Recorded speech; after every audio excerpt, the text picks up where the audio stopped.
तो आपको हम बता दें, पांचवें चरण का आज मतदान होना है। उस पांचवें चरण के मतदान में 14 सीटों पर मतदान होना है, जिसमें कई ऐसे दिग्गज हैं जो अपनी किस्मत आज आजमा रहे हैं, जिसमें से राजनाथ सिंह हो गई, स्मृति ईरानी, राहुल गांधी, कौशल किशोर, बहुत सारे ऐसे प्रत्याशी हैं जिनकी किस्मत आज ईवीएम में कैद हो जाएगी। कुछ देर के बाद मतदान शुरू होना है। अगर खास तौर पर रायबरेली और अमेठी की बात की जाए, सबसे हॉट सीट मानी जाती है, क्योंकि हॉट सीट इसलिए गांधी परिवार की ये सीट थी। रायबरेली एकमात्र ऐसी सीट थी 2019 में जिन 14 सीटों पर मतदान हुए थे, उनमें से 13 सीटों पर बीजेपी जीत का परचम उन्होंने लहराया था, लेकिन सिर्फ एक सीट थी रायबरेली जिस पर सोनिया गांधी जीत हासिल कर पाई थी, यानी कि कांग्रेस की वो सीट रही थी। यहां तक अमेठी भी राहुल गांधी हार गए, स्मृति ईरानी ने उन्हें अमेठी से हराया था।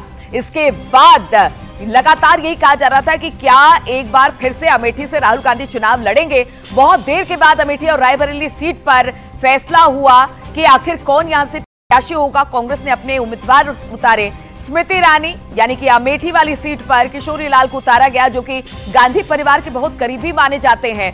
वैसे ही अगर रायबरेली की बात की जाए तो रायबरेली में सोनिया गांधी ने जब लोकसभा सीट छोड़ी तो उस जगह पर राहुल गांधी को उतार दिया गया। और अब कुछ तस्वीरें भी दिखा रहे हैं, ये तस्वीरें आप देख सकते हैं अलग अलग जगहों की जहां पर आज चुनाव होना है, जिसमें मोहनलालगंज है, रायबरेली, अमेठी, फैजाबाद, कैसरगंज, गोंडा, झांसी, हमीरपुर, बांदा, फतेहपुर, कौशाम्बी, बाराबंकी, ये सीटें हैं जहां पर आज मतदान होना है। और आज ये मतदान इस वजह से काफी अहम हो जाता है क्योंकि ये कई दिग्गजों का गढ़ है। अगर लखनऊ की बात की जाए, राजनाथ सिंह यहां से चुनावी मैदान में ताल ठोकते दिखाई दे रहे हैं। लखनऊ में पिछली बार भी राजनाथ सिंह ने जीत हासिल की थी और एक बार फिर से राजनाथ सिंह लखनऊ लोकसभा सीट से चुनावी मैदान में है।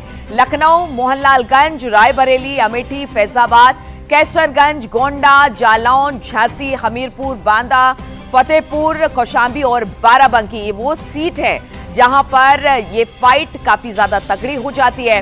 2019 की बात की जाए तो 13 सीटों पर बीजेपी ने यहां पर जबरदस्त प्रदर्शन किया था। 13 सीटों पर उसने फतह हासिल की थी, लेकिन एक सीट रायबरेली की जो सीट थी, जो गांधी परिवार की पुश्तैनी सीट मानी जाती है, वो उस पर सोनिया गांधी जीती, यानी कांग्रेस का कब्जा हुआ था। तो ये वो सीटें हैं जिसमें एक बार फिर से बीजेपी प्रदर्शन दोहराना चाहेगी 2019 का। वहीं कांग्रेस की बात की जाए तो कांग्रेस यही चाहेगी कि जो खास तौर पर रायबरेली अमेठी सीट है वो, और भारतीय जनता पार्टी की दृष्टि से कहें तो हम 270 से ज्यादा सीटें जीत चुके हैं। पांचवें चरण का जो चुनाव होने जा रहा है, इसमें मैं भारतीय जनता पार्टी के प्रति एक तरफा समर्थन देख रहा हूँ। उत्तर प्रदेश की तो 14 सीटें हैं और 14 की 14 सीटें मुझे स्पष्ट दिखाई दे रहा है, उसमें रायबरेली भी शामिल है। श्री राहुल गांधी जी वहां चुनाव हार रहे हैं, दिनेश प्रताप सिंह जी के फूल पर वहां चुनाव जीत रहे हैं। लेकिन ये लोकतंत्र का महापर्व है। मैं सभी प्रदेशवासियों से, देशवासियों से यह जरूर अपील करूंगा कि लोकतंत्र की मजबूती के लिए जो बाबा साहब भीमराव अंबेडकर के संविधान ने आपको वोट डालने का अधिकार दिया है, उस अधिकार का आप प्रयोग करिए और अपने घर से निकल करके मतदान केंद्र जाइए। अपने मताधिकार का प्रयोग करके यह दिखाइए कि देश को के लोकतंत्र को मजबूत बनाने के लिए हमें हर हाल में अपने मताधिकार का प्रयोग करना है। बीते हुए जो चरण हैं उसमें बहुत शानदार मतदान किया है। गर्मी बहुत है, लेकिन सबसे अपील है, पहले मतदान फिर जलपान। 2024 का यह लोकसभा चुनाव ऐतिहासिक चुनाव है। भारत को तीसरी अर्थव्यवस्था बनाने का चुनाव है। भारत को आत्मनिर्भर भारत बनाने का चुनाव है। गरीबी से मुक्त और विकसित भारत बनाने के पथ पर एक लंबी छलांग लगाने का चुनाव है। और मुझे उम्मीद है कि गरीबों के हित में, किसानों के हित में, नौजवानों के हित में, महिलाओं के हित में, बड़े बुजुर्गों के हित में, देश की सुरक्षा के लिए, देश के विकास के लिए आप अपने मताधिकार का प्रयोग करने जरूर जाएं। ऐसा हाथ जोड़ करके मैं आप सबसे विनती करता हूं, अपील करता हूं। धन्यवाद। केशव प्रसाद मौर्य को आप सुन रहे थे। उन्होंने कहा कि किस तरह से पहले मतदान करें, उसके बाद जलपान करें, और सभी की यही अपील थी। उनकी भी यही अपील है कि मतदान करना कितना जरूरी है। साथ ही उन्होंने ये भी दावा किया कि बीजेपी इस बार जीत कर आ रही है और बहुत अच्छे मार्जिन से जीत कर आ रही है। और उन्होंने कहा कि एक अलग तरह का चुनाव है और इसमें सभी को भागीदार बनने की जरूरत है। और हमारे साथ तमाम सहयोगी भी जुड़े हुए हैं, अब सीधे उनका रुख करते हैं। अयोध्या से केबी शुक्ला हमारे साथ जुड़ गए हैं। बांदा से अखिलेश सोनकर, फतेहपुर से दारा सिंह, हमीरपुर से उमाशंकर मिश्रा, रायबरेली से मोहन कृष्णा भी हमारे साथ हैं। लेकिन सबसे पहले केबी शुक्ला के पास चलेंगे। केबी शुक्ला, आप कहां पर खड़े हैं, किस मतदान केंद्र पर हैं, तैयारी किस तरीके की है, और यहां पर अगर बात की जाए फैजाबाद के चुनावी रण की तो यह किस तरह का दिखाई दे रहा है? देखिए, हम इस समय शहर के सखी बूथ पे खड़े हुए। जीजीआईसी का ये बूथ है, ये सखी बूथ है, पोलिंग बूथ है। यहाँ पर एक पिंक बूथ बनाया गया, तो इस समय यहाँ मौजूद है। रही बात यहाँ की रण की, तो आपको बता दें कि 2019 के चुनाव में भाजपा के लल्लू सिंह ने 2 बार जीत दर्ज की थी। आज तीसरी बार चुनाव लड़ रहे हैं। तो कुल मिला के लगभग 19 लाख मतदाता जो है 13 प्रत्याशियों के भाग्य का फैसला आज करेंगे। तो कुल मिला के चुनाव की तैयारियां पूर्ण कर ली गई है। 7वें चुनाव मतदान शुरू हो जाएगा। तो कुल मिला के भाजपा से लल्लू सिंह और इंडिया गठबंधन के जो प्रत्याशी हैं अवधेश प्रसाद से कड़ी टक्कर है। इन दोनों के बीच कड़ी टक्कर देखी जा रही है। तो लल्लू सिंह जो है वो जो है अभी 7 दिन अपना मतदान करेंगे, उसके बाद वो क्षेत्र में निकलेंगे। तो कुल मिला के जो अयोध्या का जो रण रहा है वो अयोध्या से खासा जुड़ाव रहा, क्योंकि देश की निगाहें यहाँ पर जुड़ी होती है कि अयोध्या किस तरह से यहाँ चुनाव लड़ रहा है। भाजपा कई बार यहाँ जीत चुकी है। इस बार भाजपा के सीधी टक्कर जो है वो इंडिया गठबंधन के प्रत्याशी अवधेश प्रसाद से है, जो कि खुद इस समय विधायक है सपा के। वो तो कुल मिला के यहाँ का रण जो है वो बहुत ही दिलचस्प होगा, क्योंकि इसमें लड़ाई जो है बहुत कांटे की है। अयोध्या का मुद्दा कितना हावी रहा इस पूरे चुनाव में? कैंपेन में तो हमने देखा कि बीजेपी के लिए उन्होंने कहा कि मुद्दा कभी नहीं था, ये तो हमारा सेंटिमेंट था, और अब जब राम मंदिर बन गया तो किसका कितना असर दिख रहा है तमाम सीटों पर? देखिए, भाजपा की जितनी भी रैलियां हुई हैं, जितनी भी जनसभा हुई है, उसमें राम मंदिर का जिक्र जरूर हुआ है, चाहे बड़े नेता रहे हों चाहे छोटे नेता रहे हों।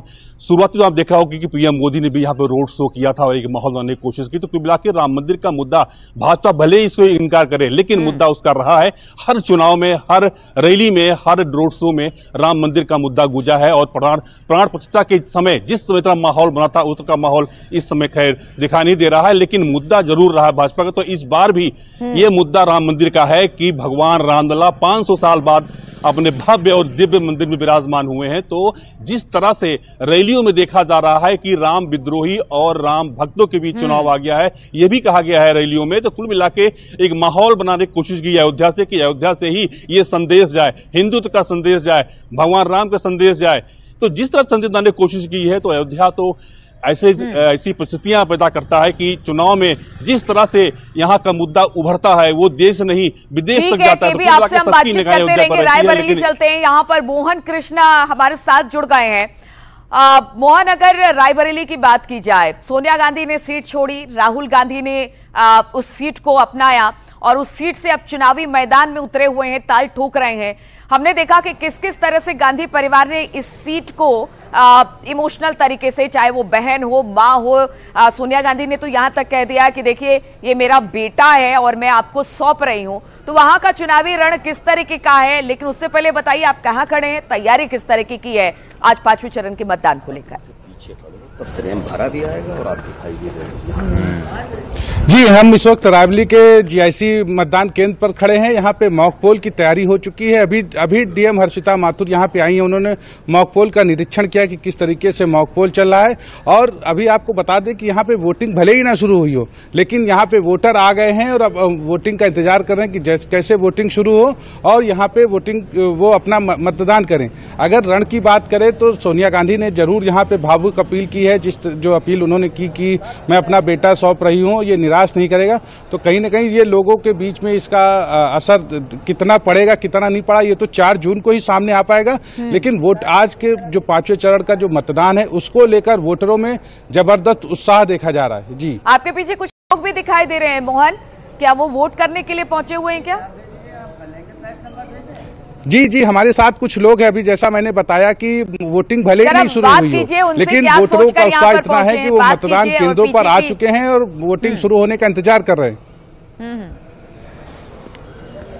जी, हमारे साथ एक वोटर हैं जो मुंबई से आए हैं, मुंबई में एक्टिंग करते हैं, उनसे बात करते हैं। क्या नाम है आपका? जी, गौरव कुमार। गौरव जी, आप कहाँ से आए हो, आज क्या करने? जी, मैं रहने वाला रायबरेली को, पर स्पेशली वोट देने के लिए मुंबई से यहाँ आया हूँ, क्योंकि ये हम लोग त्योहार की तरह मनाते हैं, 5 साल इंतजार करते हैं।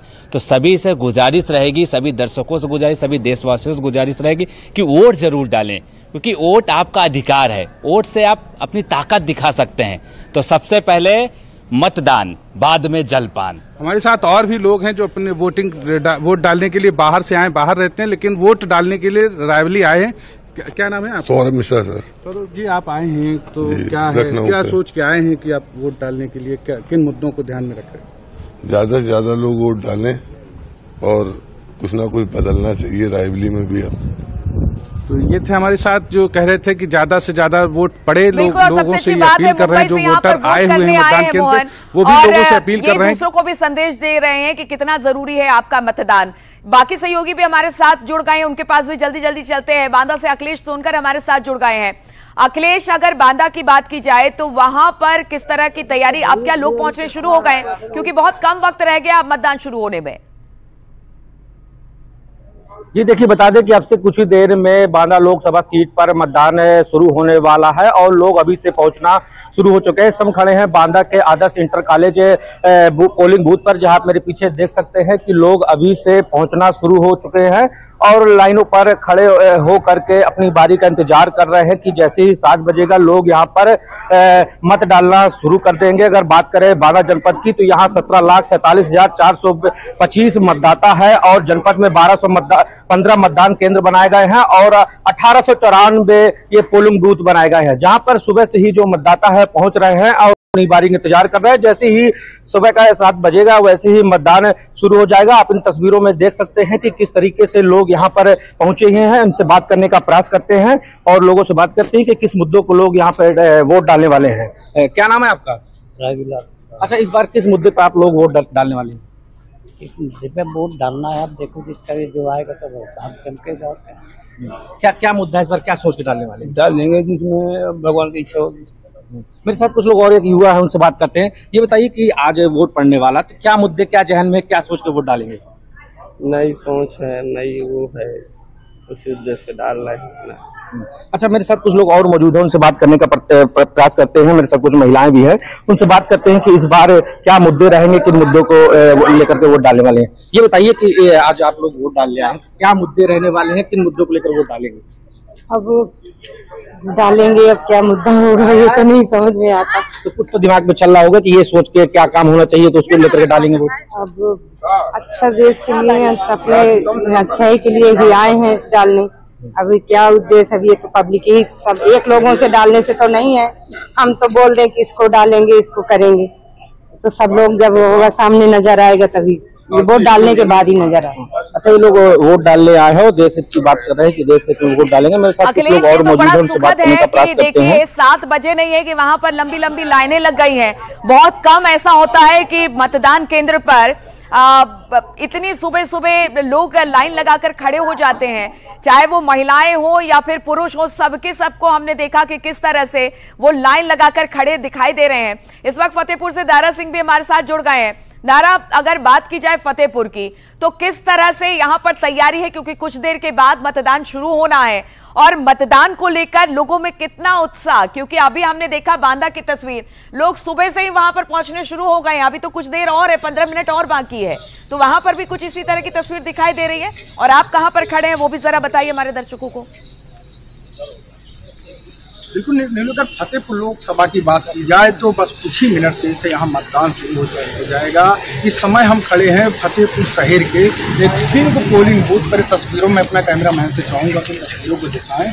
थोड़े ही देर बाद यहाँ पर मतदान की जो प्रक्रिया है लोग अपने करके अब मतदान केंद्र की तरफ आ रहे हैं। अगर यहाँ तकरीबन 19,38,000 मतदाता है, वही अगर पुरुष मतदाताओं बात करें तो यहाँ पे तकरीबन 10.5 लाख पुरुष मतदाता है, वही 9 लाख के करीब महिला मतदाता है। यहाँ पर सीधे तौर पर समाजवादी पार्टी से नरेश उत्तम पटेल है, तो वहीं भारतीय जनता पार्टी से केंद्रीय राज्य मंत्री साध्वी निरंजन, इन दोनों नेताओं के लगे है। बहरहाल इस समय हम पोलिंग बूथ पर मौजूद मतदाता के हमारे साथ आप वोट करने आए हैं, किन मुद्दों को लेकर आप वोट करने आए हैं? बेसिकली जो भी पार्टी, जो भी अलायंस डेवलपमेंट और कल्चर को साथ लेके चलेगा, human development index, human happiness index, education, जो भी 3 डायमेंशनल डेवलपमेंट को साथ लेके चलेगा, उसी के साथ। आप भी यहाँ पे वोट करने आए हैं? तो यहाँ पे जो मतदाता है वो अपने घरों से निकल कर अब पोलिंग बूथ पर आ रहे हैं। इनका कहना है कि स्वास्थ्य शिक्षा को लेकर के जो सरकारी बेहतर काम करेंगी हम उसी को वोट करेंगे। हमारे साथ और भी लोग हैं यहाँ पे जो वोट करने के लिए आ रहे हैं। अंकल जी हम बात करना चाह रहे हैं, आप वोट करना है क्या?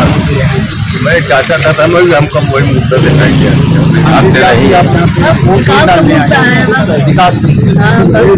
यहाँ पे मतदाता हैं जो साथ लोग हैं कि कहीं न कहीं विकास के मुद्दे पर यहाँ पे वोट कास्ट करने आ रहे हैं। हालांकि कुछ ही मिनट से यहाँ पे शुरू हो जाएगी। वहीं सुरक्षा के लिहाज से बात करें तो यहाँ पे आपात इंतजाम किए गए हैं।